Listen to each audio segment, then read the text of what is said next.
সেচটা সম্পূর্ণভাবে আমি সোলার পাওয়ারে নিয়ে যেতে চাচ্ছি। এটা আমাদের মাথায় রাখতেই হবে। আমাদের প্রাকৃতিক দুর্যোগের দেশ, কিন্তু এই দুর্যোগ মোকাবেলাটা আজকে যে বৃক্ষরোপণ কর্মসূচিটা বর্ষাকালে আমরা শুরু করি, তার কারণ দুর্যোগ প্রতিরোধে আমাদের বৃক্ষ কিন্তু সুরক্ষা দেয়। উপকূলীয় অঞ্চলে সবুজ বেষ্টনী করা, কৃত্রিম উপায়ে ম্যানগ্রোভ তৈরি করা এবং এই জলোচ্ছ্বাস থেকে উপকূলীয় অঞ্চলকে রক্ষা করতে হলে আমাদের ব্যাপকভাবে বৃক্ষরোপণ করেই কিন্তু এটা করতে হবে। সেদিকেই আমাদের দৃষ্টি দিতে হবে, এটাই করব। তো আমি আসলে এটা বলবো যে আওয়ামী লীগ সরকার আসার পর থেকে কিন্তু আমাদের পরিবেশ রক্ষা, প্রতিবেশ রক্ষা করা, প্রাকৃতিক ভারসাম্য রক্ষা করা, সেসব বিষয়ে সবথেকে বেশি আমরা গুরুত্ব দিচ্ছি। সেই সাথে আমার দেশের মানুষের খাদ্য চাহিদা, পুষ্টি চাহিদা পূরণ করা, সেদিকে আমরা দৃষ্টি দিয়েছি। আজকে আমরা যদি একটু হিসাব দেখি যে আমাদের উৎপাদনের দিক থেকে আমরা দানাদার শস্য 96 সালে তো মাত্র 79 লক্ষ মেট্রিক টন হতো। আমাদের গৃহীত পদক্ষেপে সেটা 1 কোটির উপরে বাড়ে।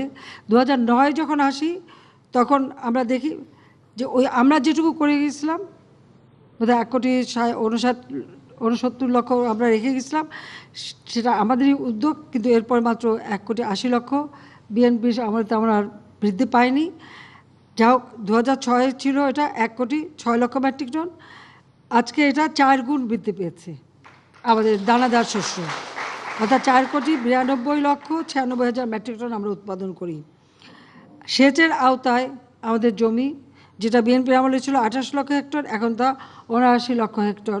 এই সেচের ব্যাপারে আমি বলবো যে আমরা কিন্তু এখানে বিদ্যুতে ভর্তুকি দিচ্ছি।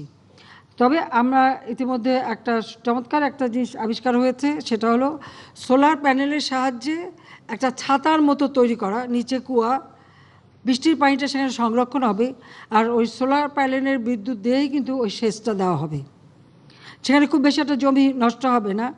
আর এখন সোলার প্যানেলগুলো আরও আধুনিক হচ্ছে, অল্প জায়গায় হয়। আশেপাশে গ্রামে আমরা সোলার প্যানেল বসে সেটা দিয়ে আমরা সেচটা সম্পূর্ণভাবে আমি সোলার পাওয়ারে নিয়ে যেতে চাচ্ছি। এতে প্রথমে একটা খরচ আছে, কিন্তু পরে কৃষকের কিন্তু খুব কম খরচে তারা করতে পারবে, সেটাই আমরা করব। তো এখন আমাদের প্রায় 80 লক্ষ হেক্টর জমি আছে। আমাদের মাছ উৎপাদন মাত্র 21.30 লক্ষ মেট্রিক টন ছিল, এখন 53.14, কিন্তু এটা কিন্তু মাছে কিন্তু আমাদের মিষ্টি পানি মাছে আমরা কিন্তু এখন দ্বিতীয় স্থান অধিকার করেছি। চীনকে আমরা করেছি। আমাদের ইলিশে তো আমরা 1 নম্বর আছি। গবাদি প্রাণীর সংখ্যা সেটা 2 গুণ আমরা বৃদ্ধি করেছি।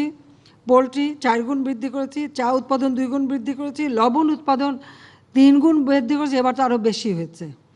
এই জন্য এবার আমরা সমস্ত যে মাদ্রাসা থেকে শুরু করে বিভিন্ন জায়গায় যারা চামড়া, প্রত্যেকের কাছে লবণ পৌঁছে দেওয়া হয়েছে, যে চামড়া নেওয়ার সাথে সাথে লবণ দিয়ে সেটাকে সংরক্ষণ করবে, চামড়াটা যাতে নষ্ট না হয়, এ ব্যাপারে সচেতনতা সৃষ্টি করেছে এবং প্রতিটি জায়গায় কিন্তু আমরা লবণ পৌঁছে দিয়েছি। এবার আমাদের যেহেতু প্রচণ্ড খরা ছিল, লবণও খুব ভালো উৎপাদন হয়েছে, কিন্তু সেটা আমাদের কাজে লাগছে।